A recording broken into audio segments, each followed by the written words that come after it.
ఓం ఓం శ్రీ గురుభ్యో నమః. ఓం శ్రీ గణేశాయ నమః. ఓం శ్రీ కృష్ణ పరబ్రహ్మణే నమః. శ్రీమద్భగవద్గీత అథ ద్వితీయోధ్యాయః సాంఖ్యయోగः. ఓం శ్రీ గురుభ్యో నమః. శ్రీకృష్ణ పరబ్రహ్మణే నమః. శ్రీమద్భగవద్గీత ద్వితీయోధ్యాయము సాంఖ్య యోగము శ్లోకము 32. యదృచ్ఛయా చోపపన్నం స్వర్గద్వారమపావృతం సుఖినః క్షత్రియాః పార్థ లభంతే యుద్ధమీదృశం. ఓం శ్రీ గురుభ్యో నమః. 32వ శ్లోకం అర్థాన్ని పరిశీలించినట్లయితే, యదృచ్ఛయా చోపపన్నం స్వర్గద్వారం అపావృతం సుఖినః క్షత్రియా పార్థ లభంతే యుద్ధమీదృశం అన్నారు. యదృచ్ఛయా యాదృచ్ఛికంగా, అనుకోకుండా, చ ఉపపన్నం, ఇంకా చ అంటే ఇంకా, ఉపపన్నం అంటే ప్రాప్తించడం, అనుకోకుండా ప్రాప్తించింది. ఏం ప్రాప్తించింది? యుద్ధము అనేది ప్రాప్తించింది. ఈ దృశ్యం యుద్ధం. ఇటువంటి యుద్ధము వల్ల ఫలితం ఏమి అంటే అపావృతం, స్వర్గద్వారం అపావృతం. అపావృతం అంటే తెరవబడిన, స్వర్గద్వారములు తెరవబడతాయంట. ఎవరికి? క్షత్రియులకు. లభంతే క్షత్రియా సుఖినః అంటే ఏం చెప్తున్నారంటే భగవంతుల వారు, ఓ అర్జున, ఓ పార్థ, యాదృచ్ఛికంగా ఈ యుద్ధము ప్రాప్తించింది. క్షత్రియులకు యుద్ధము అనేది తెరవబడిన స్వర్గద్వారముల వంటిది. కాబట్టి నీవు నీ క్షత్రియ ధర్మాన్ని అనుసరించి యుద్ధమును చెయ్యము అని భగవంతుల వారు ఇక్కడ చెప్తూ ఉన్నారన్నమాట. మనం ఇంతకు ముందు చెప్పుకున్నట్టు ధర్మపరంగా ఇంకా కొనసాగిస్తూ ఉన్నారు. తర్వాత శ్లోకం నుంచి లౌకికంగా వస్తూ ఉంటుంది. ప్రస్తుతానికి ధర్మబద్ధంగా యుద్ధం అనేది చెప్తూ ఉన్నారన్నమాట. యదృచ్ఛయ అంటే యాదృచ్ఛికంగా వీరికి లభించిందంట. యాదృచ్ఛికంగా మనము మహాభారతాన్ని పరిశీలిస్తే ఎన్నో కష్టాలు కదా పాండవుల వారికి. 12 సంవత్సరములు ప్లస్ 1 సంవత్సరము వనవాస అజ్ఞాతవాసాలు పూర్తి చేసిన తర్వాత, అయినప్పటికీ మనసులో ఎంతో ఉన్నప్పటికీ బాధ, ఎన్నో అస్త్రాలు సంపాదించినప్పటికీ కూడా అన్నదమ్ములు కలిసి ఉంటే బాగుంటుంది అనే ఉద్దేశంతోనే ధర్మరాజు గారు ఉన్నారు. ఆ క్రమంలో విరాట పర్వము అయిపోగానే మొట్టమొదటగా ద్రుపదుల వారి పురోహితుల వారు హస్తినాపురం వెళ్ళి చెప్తారనమాట. వారి రాజ్యాన్ని, వారికి పాండవుల రాజ్యాన్ని వారికి అప్పగించవలసినదిగా.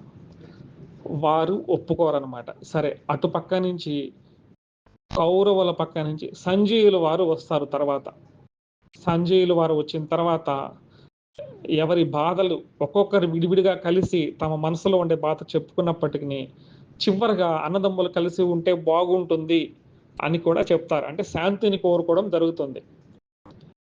తర్వాత అది అయిపోయిన తర్వాత స్వయంగా శ్రీకృష్ణ భగవానుల వారే రాయవారిగా వెళ్తారు. 5 ఊళ్ళు ఇచ్చినా చాలు అన్నట్టుగా కూడా చెప్తారు. ఇప్పటికీ కూడా ఈ యొక్క ధృతరాష్ట్ర మహారాజు, పెద్దలు ద్రోణాచార్యుల వారు, భీష్ముల వారు, వీళ్ళంతా కూడా ఒప్పుకుంటారు. అన్నదమ్ముల మధ్య యుద్ధం పనికిరాదు, సంధి బాగుంటుంది అని చెప్పినప్పటికీ కూడా ఈ యొక్క దృష్ట బుద్ధి గల దుర్యోధనుడు మాత్రము అసూయ చేత ఒప్పుకోడు. సూది మొన మోపినంత భూమి కూడా ఇవ్వను అంటాడు. ఆ క్రమంలో ఇటుపక్క కొంతమంది చేరడము, అటుపక్క కొంతమంది చేరడము, ఇదంతా అయిపోయిన తర్వాత యుద్ధం మొదలైంది. అంటే యాదృచ్ఛికంగా, పాండవులైతే కోరలేదు యుద్ధము. అన్నదమ్ములు కలిసి ఉంటే వారు 100 మంది, మేము 5 మంది, 105 మంది ఉంటే శత్రువులు కూడా భయపడతారు కదా అన్నట్టుగా చెప్పడం జరిగిందనమాట. అయినా కూడా దుర్యోధనాదులు ఒప్పుకోలేదు. అందువలన ఇక్కడ ఏం చెప్తున్నారు భగవంతుల వారు, ఓ అర్జున, యాదృచ్ఛికంగా లభించిందయ్యా ఇది. ఉపపన్నం అంటే లభించింది. యాదృచ్ఛికంగా లభించిందయ్యా. మరియు ఇది ఎలాంటిది అంటే తెరవబడిన స్వర్గద్వారములు. స్వర్గము ఎప్పుడు లభిస్తూ ఉందంటే పుణ్య ఫలము కారణంగా స్వర్గము లభిస్తుందని అందరికీ తెలిసిన విషయమే. అయితే యజ్ఞయాగాదుల ద్వారా కూడా స్వర్గాన్ని ప్రాప్తింప చేసుకోవచ్చు. జ్యోతిష్ఠామాది యజ్ఞములు కొన్ని ఉంటాయి.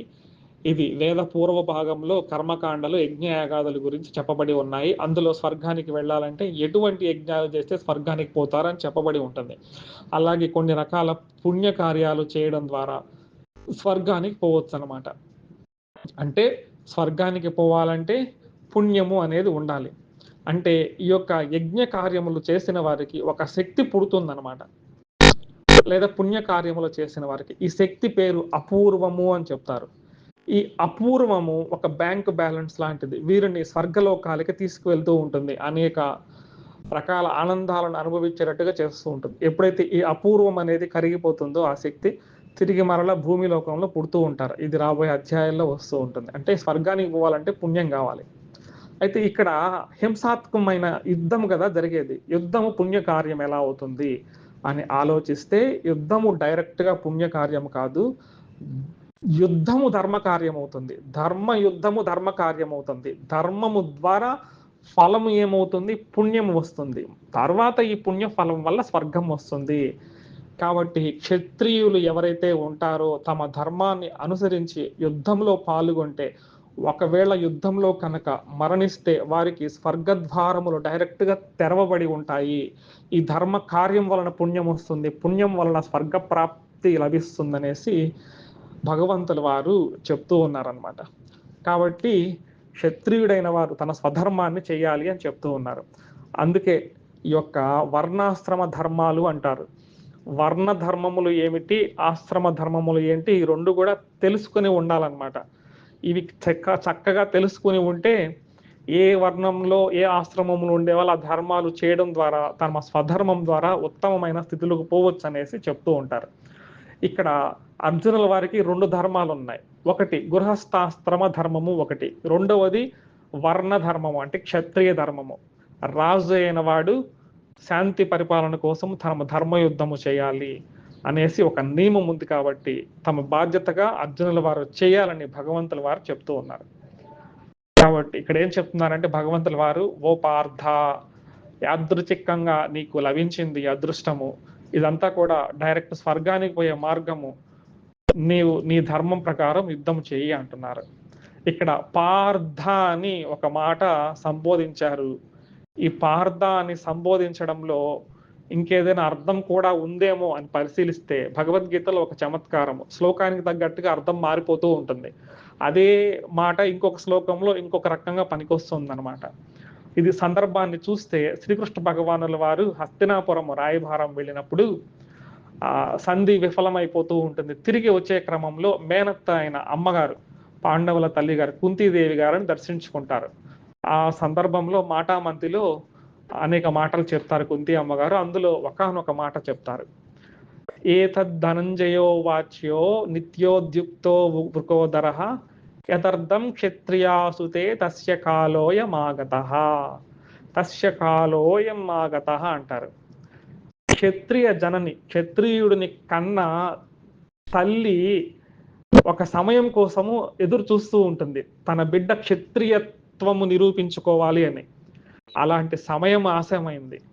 కాబట్టి నువ్వేం చెప్తామంటే, ఏ తత్ ధనుంజయో వాచ్యో, ధనుంజయుడికి ఈ మాట చెప్పు, నిత్యోద్యుక్తో వృకోదర, వృకోదర అంటే భీముడికి చెప్పు, వీళ్ళిద్దరికీ కూడా చెప్పవలసిన సమయం వచ్చింది కృష్ణ.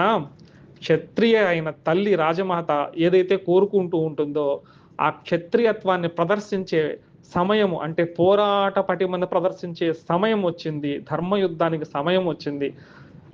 నా మాటగా, తల్లి మాటగా నీవు వారికి చెప్పు కృష్ణ అనేసి అక్కడ గుర్తు చేస్తూ ఉంటుందన్నమాట. కాబట్టి పృథ అమ్మవారి ద్వారా పార్థ అనే పేరు వచ్చింది కదా. కాబట్టి ఈ సమయంలో ఆ మాటని గుర్తు చేస్తూ ఉన్నారా, తల్లి మాటని, ఆ పృథాదేవి యొక్క మాటని పార్థనకు గుర్తు చేస్తూ ఉన్నారా అన్నట్టుగా కూడా అనిపిస్తూ ఉంటుంది. డైరెక్ట్ గా లేకపోయినా కూడా మన మహాభారతాన్ని పరిశీలించినట్లయితే ఒక తల్లి కోరిక తన బిడ్డ వీరుడుగా ఉండాలని కోరుకుంటున్న విషయాన్ని అక్కడ చెప్పడం జరిగింది తల్లి అని కుంతిదేవి గారు. ఆ సందర్భంగా పార్థ అని ఏమన్నా ధర్మగర్భంగా భగవానుల వారు ఇక్కడ సుఖిన క్షత్రియ పార్థ లభంతే యుద్రమి దృశ్యం అని ఏమైనా ప్రయోగించారేమో అనేసి అనిపిస్తూ ఉంటుంది. కాబట్టి స్వధర్మం అనేది చక్కగా గుర్తుపెట్టుకోవాల్సిన అవసరం ఎంతైనా ఉంది. శ్రీ గురుభ్యో నమః. శ్రీ గురుభ్యో నమః. శ్రీకృష్ణ పరబ్రహ్మణే నమః. శ్రీమద్ భగవద్గీత ద్వితీయోధ్యాయము సాంఖ్య యోగము శ్లోకము 33. అథ చేత్వమిమం ధర్మ్యం సంగ్రామం న కరిష్యసి తతః స్వధర్మం కీర్తిం చ హిత్వా పాపమవాప్స్యసి. శ్రీ గురుభ్యో నమః. 33వ శ్లోకం యొక్క అర్థాన్ని పరిశీలించినట్లయితే, అథ చేత్వమిమం ధర్మ్యం సంగ్రామం న కరిష్యసి తతః స్వధర్మం కీర్తించ హిత్వా పాపమవాప్స్యసి అని భగవంతుల వారు చెప్తున్నారు. అథ అంటే మార్పు వస్తుందన్నమాట. అంటే అథ చేత్, నేను ఇంతవరకు చెప్పాను కదా, అయినప్పటికీ అది వినకుండా అని అర్థం అనమాట. త్వం అథచేత్వం, త్వం ఇమం అని కలిపి వస్తుంది అనమాట. అథచేత్వం ఇమం అనేది 4 అక్షరముల పదము. అథ అని, చేత్ అని, త్వం అని, ఇమం అని 4 పదాలు కలిపి ఉంటాయి. త్వం అంటే నీవు, ఇమం అంటే ఈ అంటే ఏంటో ఇప్పుడే చెప్తున్నారు. ధర్మం సంగ్రామం, ఇమం ధర్మ్యం సంగ్రామం. ధర్మం అంటే ధర్మం యుద్ధమైన, సంగ్రామం అంటే యుద్ధమైన. నువ్వు చెయ్యకపోతే ఓ అర్జున, నేను ఇంతవరకు చెప్పుకుంటూ వచ్చాను ఆత్మతత్వపరంగా ధర్మపరంగా, అయినప్పటికీ కూడా నీవు ఈ ధర్మమైన యుద్ధాన్ని నా కరిష్యసి చేయకపోతే కలిగే నష్టం ఏంటి? తతః ఆ తరువాత స్వధర్మం చ, స్వధర్మాన్ని పోగొట్టుకున్న వాడవు అవుతావు. కీర్తిని కూడా పోగొట్టుకున్న వాడవు అవుతావు. హిత్వ అంటే ఈ పోగొట్టుకున్న తర్వాత చివరికి నీకు మిగిలిన ఫలితం ఏంది చూసావా? పాపం అవాప్స్యసి, పాపాన్ని పొందుతావు. అంటే స్వధర్మం గురించి ఎంత గొప్పగా చెప్పారో గమనించాల్సిన అవసరం ఎంతైనా ఉంది. ఇమం ధర్మ్యం సంగ్రామం, అద్భుతమైన మాట ఇది. ఈ యొక్క సంగ్రామం ఎలాంటిదంటే ధర్మమైనదే అని భగవంతుల వారు చెప్తూ ఉన్నారు. క్షత్రియులకు ఆయాచితంగా ప్రాప్తిస్తుంది అని కూడా చాలా అద్భుతంగా భగవంతుల వారు ఇక్కడ చెప్పడం జరిగిందనమాట. ఇవి చెప్పుకునే ముందు మనము ఒకసారి గత 1వ అధ్యాయంలోకి వెళ్ళినట్లయితే ఒకసారి మనం గుర్తు తెచ్చుకోవాల్సిన అవసరం ఉంది. నకాంక్షే విజయం కృష్ణ నచరాజ్యం సుఖాని చ కిం నో రాజ్యేన గోవింద కిం భోగైర్ జీవితేనవ. 32వ శ్లోకం 1వ అధ్యాయం. అంటే నాకు రాజ్యము వద్దు, భోగము వద్దు అనేసి ఆయన వైరాగ్యం చెందుతాడు. అంటే తాను చేయవలసిన స్వధర్మమైన యుద్ధాన్ని వదిలేస్తున్నాడని ఇక్కడ అర్థం అనమాట. మనము ప్రతి శ్లోకాన్ని 1వ అధ్యాయంలో చాలా విపులంగా చెప్పుకున్నాం అనమాట. అంటే భగవంతుల వారు చెప్పిన శ్లోకాలలో భగవద్గీత అంతా కూడా ఒక చిన్న విత్తనంలో బ్రహ్మాండమైన వృక్షం ఉన్నట్టు అర్జునుల వారి ప్రశ్నలలోనే సమాధానాలు ఉంటాయన్నమాట. వాటి గురించే చాలా అద్భుతంగా భగవంతుల వారు చెప్తారు. ఏతాన్న హంతుమిచ్చామి జ్ఞతోపి మధుసూదన అపి త్రైలోక్య రాజ్యస్య హేతో కిం ను మహి కృతే అన్నారు. అంటే నాకు భూలోకమే కాదు ముల్లోకాలు ఇచ్చినప్పటికీ కూడా నేను చంపను అనేసి అంటూ ఉన్నారు. ఇంతకు ముందు శ్లోకంలో భగవానులు చెప్పున్నారు కదా, స్వధర్మాన్ని చేయడం వలన వచ్చే ఫలితం ఏంటంటే క్షత్రియుడుకు తెరవబడిన స్వర్గద్వారములు అని గత శ్లోకంలో చెప్పారు కదా. అంటే ఇంతకు ముందే ఈ యొక్క అర్జునుల వారు ఆ విషయాన్ని వదిలేశారు. ఇది గుర్తుపెట్టుకో ఉన్నారు భగవంతుల వారు.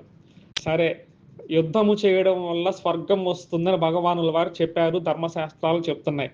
అప్పటికే ఆయన ఈ లోకమే కాదు స్వర్గలోకం కూడా నాకు వద్దు అనేసి చెప్పేసి ఉన్నారు. కాబట్టి ఒకవేళ ఈ మాట వినరేమో అనేసి ఇప్పుడు చెప్పబోయే శ్లోకం చెప్తూ ఉన్నారనమాట. అలాగే ఇంకా చూసినట్లయితే అనేకమైన శ్లోకాలు 1వ అధ్యాయంలో చెప్పడం జరిగింది. అలాగే 45వ శ్లోకాన్ని చూస్తే అహో బత మహత్ పాపం కర్తుం వ్యవసితా వయం యద్రాజ్య సుఖలోభేన హంతుం స్వజన ముద్యత అన్నారు. ఇక్కడ పాపం అని ఒక మాట అంటున్నారు. ఏంటి ఆ పాపము? అహోబహ మహత్పాపం. అయ్యో బాబోయ్! ఎంత పెద్ద పాపాన్ని చేయాలనుకుంటున్నాను.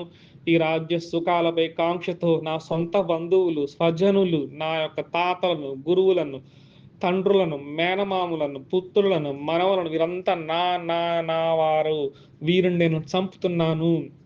ఎంత పాపము, ఎంత పాపం అనేసి ఇక్కడ పాపము గురించి భగవంతుల వారికి అర్జునుల వారు సొంత స్టేట్మెంట్స్ ఇచ్చేసారనమాట. అంటే పాపం అంటే ఇది అనేసి. అందుకు భగవంతుల వారు ఈ శ్లోకంలో ఏం చెప్పడం జరిగింది? అసలు నిజమైన పాపం అంటే ఏంటో అర్జునుల వారికి చెప్తున్నారు.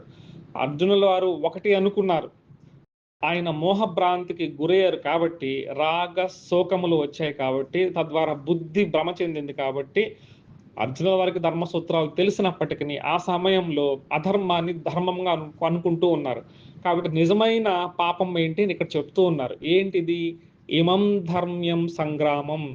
స్వధర్మమైన క్షత్రియునికి ప్రాప్తించిన సంగ్రామాన్ని, ధర్మయుద్ధమైన సంగ్రామాన్ని చెయ్యకపోతే ఇది నిజమైన పాపమయ్యా అనేసి భగవంతుల వారు అక్కడ నొక్కి వక్కాణిస్తున్నారనమాట. ఇంకా పరిశీలించినట్లయితే సాధారణంగా ప్రతి ఒక్క మనిషికి కూడా ఇష్టము ఉంటుంది, అనిష్టము ఉంటుంది. అంటే ఇష్టాయిష్టములు అంటారు. ఇష్టము ఉండే విషయములు కొన్ని ఉంటాయి, ఇష్టము లేనివి కొన్ని విషయములు ఉంటాయన్నమాట. ఇవి ఎలా వస్తాయంటే గత జన్మ సంస్కారముల వలన వస్తూ ఉంటాయి. కొంతమందికి కొన్ని రకాల ఇష్టాలను చూస్తుంటాం. కొంతమందికి సురాపానము బాగా ఇష్టం అనమాట. కొంతమందికి భగవత్ కార్యముల పట్ల బాగా ఇష్టం అనమాట. ఇవరి గత జన్మ సంస్కారముల పట్ల వాటి వలన మనకు కారణదేహం మోసుకుంటూ వస్తూ ఉంటుందని మనం పలుమార్లు చెప్పుకున్నాము. అయితే ఈ ఇష్టములు, అనిష్టములు అనేవి మారిపోతూ ఉంటాయి. సందర్భానుసారం ఏమవుతూ ఉంటుందంటే మారిపోతూ ఉంటాయన్నమాట. కాబట్టి నాకు ఇష్టం ఇలా ఉంది కాబట్టి నాకు నచ్చిందే చేస్తాను. నాకు ఇష్టం లేదు కాబట్టి నేను చెయ్యను అన్నట్టుగా కాకుండా వీటన్నిటికి పైన ఒకటుంటుందన్నమాట. శాస్త్రము. అదే వేదము అంటారు. శాస్త్రము, వేదము. అంటే ఏ కర్మను చేయాలి, ఏ కర్మను చేయకూడదు. ఇప్పుడు ఒక వ్యక్తి సమాజంలో ఉంటాడు కాబట్టి, సమాజానికి కొన్ని ధర్మాలు ఉంటాయన్నమాట. కాబట్టి ఆ సమాజం పట్ల తన ధర్మాన్ని ఎవరైతే నిర్వర్తిస్తారో ఆయనను ధర్మపరుడు అంటారు. నిర్వర్తించని వారిని అధర్మపరులు అని చెప్తారు. ఎవరైతే అధర్మానికి పాల్పడుతూ ఉంటారో అధర్మం యొక్క ఫలము పాపం అన్నమాట. అయితే ఇక్కడ బాగా గమనించినట్లయితే శాస్త్రం ఏం చెప్తుంది? శాస్త్రము 2 రకాల కర్మలను చెప్తూ ఉంటుందన్నమాట. ఈ కర్మలను చెయ్యాలి, ఈ కర్మలను చెయ్యకూడదు అని వేదం మనకు శాసిస్తూ ఉంటుందన్నమాట. మనకు శాస్త్రమే ప్రమాణము. గురుబ్రహ్మ శ్లోకంలో కూడా మనము గురువుగారు ఎలా బోధిస్తారు అని చెప్పుకున్నాము. శాస్త్రయుక్తంగా బోధిస్తారు. అంటే శృతియుక్తంగా బోధిస్తారు గురువుగారు అని చెప్పుకున్నాము. అంటే అది వేదాలలో అయినా ఉండాలి, ఉపనిషత్తులైనా ఉండాలి, ధర్మ గ్రంథాలలో ఉండాలి, భగవద్గీతలైనా ఉండాలి. ఈ కర్మ నువ్వు చేసే తీరాలి అని ఉంటాయి. ఈ కర్మలు నువ్వు చేయకూడదు అని ఉంటాయన్నమాట. అలా చెయ్యవలసిన కర్మలను విహిత కర్మలు అని శాస్త్రంలో అంటారు. ఖచ్చితంగా చేయవలసిన కర్మలను విహిత కర్మలు అంటారు. నిషిద్ధ కర్మలు అంటారు. అంటే చెయ్యకూడని కర్మలు శాస్త్రంలో ఇవి చేయబాకు బాబు అనేసి చెప్తూ ఉంటాయి. వీటిల్ని నిషిద్ధ కర్మలు అని చెప్తుంటారు. ఉదాహరణగా నిషిద్ధ కర్మ అంటే ఏంటంటే సురాం న పిబయేత్ అంటారు. అంటే సురాపానము చేయబాకు అనేసి చెప్తూ ఉంటారు. ఇది నిషిద్ధ కర్మ అన్నమాట. ఒకవేళ చేస్తే ఏమవుతుంది? అధర్మం అవుతూ ఉంటుందన్నమాట.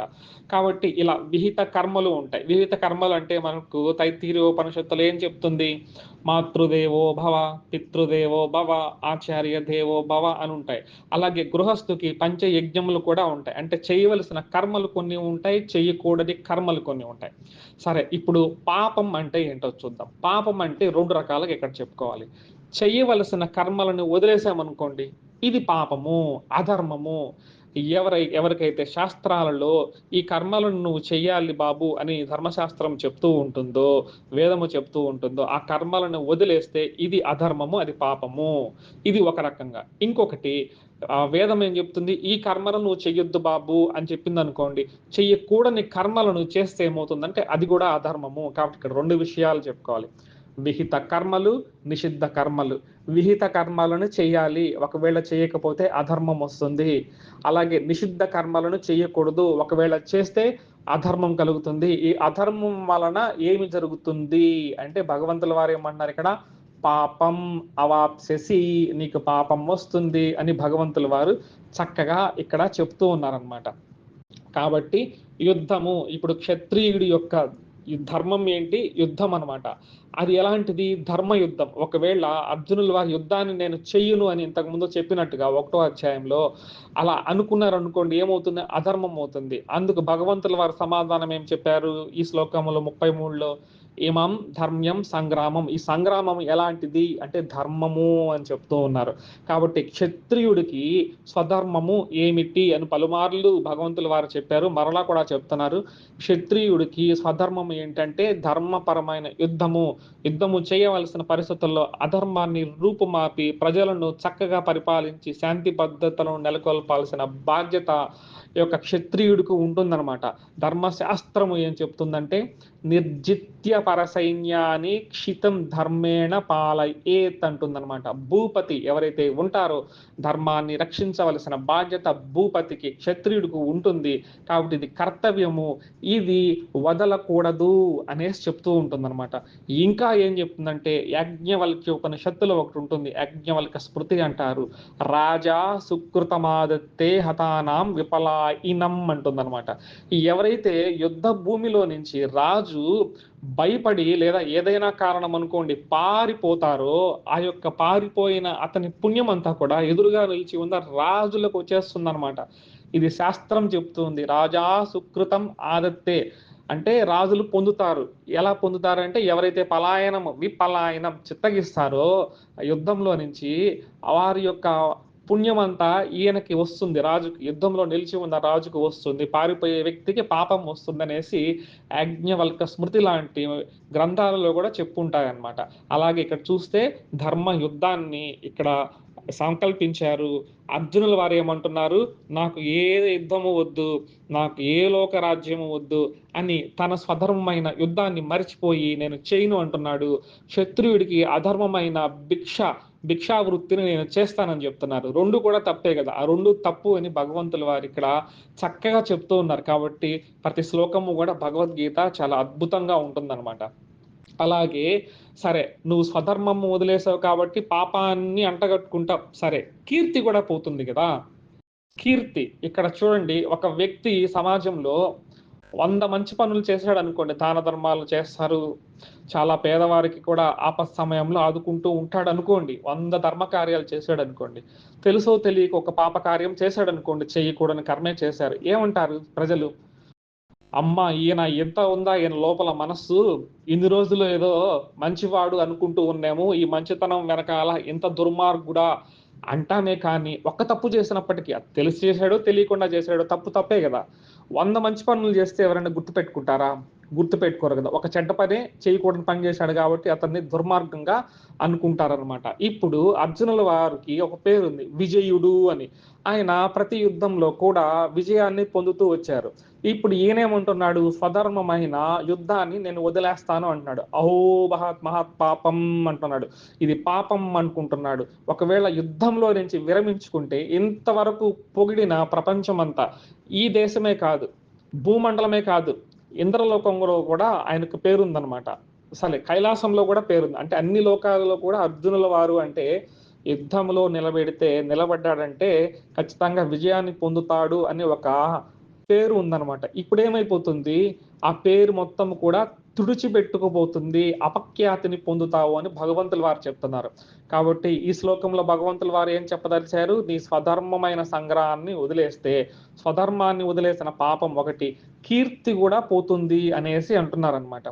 ఈ సందర్భంలో మనకు శ్రీ శంకర భగవత్పాదుల వారు ఈ కీర్తి గురించి ఒక మాట చెప్పారు. కీర్తించ మహాదేవాది సమాగమాది నిమిత్వాం హిత్వా పాపం అవాప్ససి. శంకర భగవత్పాదులు వారు ఏమంటున్నారంటే, అర్జునుల వారు ఆ పాశుపతాస్త్రాన్ని పొందేందుకై మహాదేవులు పరమశివులు వారితో కలవడం జరిగింది కదా. యుద్ధం అయితేనేమి ఏదైతే ఏమి పరమశివుని వారి యొక్క కటాక్షాన్ని ప్రాప్తించుకున్నారు. ఇది అద్భుతమైన విషయం కదా. అంటే కీర్తిని పొందారనమాట. ఇప్పుడు నీవు కనుక యుద్ధాన్ని వదిలేస్తే ఆ కీర్తి అంతా పోయి పాపాన్ని ముట్టగట్టుకుంటావు అనే చెప్తున్నారు. ఇంద్రాదులను అనేక మందిని, అగ్నిదేవాదులను అనేక మందిని కలిసి వరాలు కూడా పొందారు కదా. ఇది కీర్తే కదా. కిరీటి, అర్జున, ఫాల్గుణ ఇవన్నీ పేర్లున్నాయి గదా! విజయుడు అనేసి. ఇవన్నీ పోతాయి అనేసి భగవంతులు వారు చెప్తూ ఉన్నారు. సరే చివరగా ఏమవుతుంది? నువ్వు స్వధర్మాన్ని పోగొట్టుకున్న వాడివయ్యావు, కీర్తిని పోగొట్టుకున్న వాడివయ్యావు. నువ్వు ఇంతకు ముందేమన్నావంటే అహోబహమత్ పాపం అన్నావు గదా! పాపం అంటే అది కాదయ్యా, నిజమైన పాపం ఇది అనేసి భగవంతులు వారు చెప్తున్నారు. పాపం అవాప్స్యసి అంటున్నారనమాట. ఏది పాపం అవాప్స్యసి?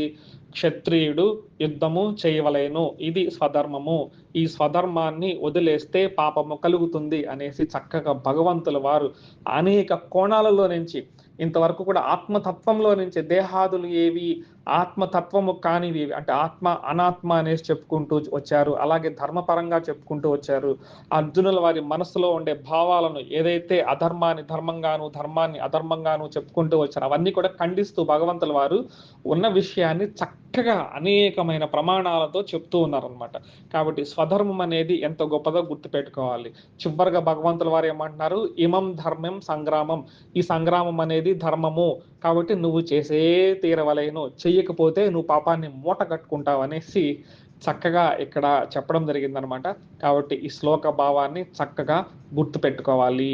స్వధర్మం అంటే ఎంత గొప్పదో కూడా మనం గమనించాల్సిన అవసరం ఎంతైనా ఉంది.